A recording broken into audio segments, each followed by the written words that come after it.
अस्सलाम वालेकुम नाजरीन, आज की इस वीडियो के अंदर हम आपको उस जगह का विज़िट करवाएंगे जहां पर नमरूद ने हज़रत इब्राहीम अलैहिस्सलाम को आग में डाला था और वो आग ठंडी होकर सलामती वाली बन गई। आज 6000 साल गुजरने के बाद भी उस जगह पर एक पत्ता तक नहीं उग पाया। वीडियो शुरू होने से पहले हमारे चैनल को सब्सक्राइब करें और बेल आइकन को लाजमी प्रेस करें ताकि बर वक्त आपको हमारी वीडियोस मिलती रहें।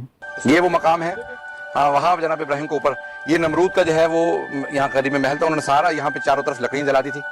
दूर दूर तक लकड़ियों से इतनी ऊंची आग थी कि नजर आती थी। कई हफ्ते वो लकड़ियाँ जमा करते रहे थे और वो ऊपर पहाड़ के ऊपर जनाब इब्राहिम अलैहिस्सलाम को डाला और वहाँ पे परवरदिगार ने एक आवाज़ दी, या नारो कूनी बरदम व सलाम अला इब्राहिम, ए आग इब्राहिम के लिए ठंडी हो जा और सलामती बन जा। तो सारी आग गुलजार में तब्दील हो गई। अगर अल्लाह कह देता कि या नारो कूनी बर्दन, ए आग ठंडी हो जा, तो जनाब इब्राहिम फ्रीज हो जाते, सर्द हो जाते बिल्कुल। लेकिन अल्लाह ने कहा नहीं, ठंडी भी हो जा और सलामती बन जा। आज तक यहाँ दरख्त नहीं उगे और आज तक इसके जो है यहाँ पे अगर देखें तो सब चारों तरफ बागात हैं, लेकिन यहाँ दरख्त नहीं उगते। ये इब्राहिम खलील की याद में अल्लाह सुब्हानहू व तआला ने जगह को बाकी रखा है और एक 6000 साल हो गए इस जगह को।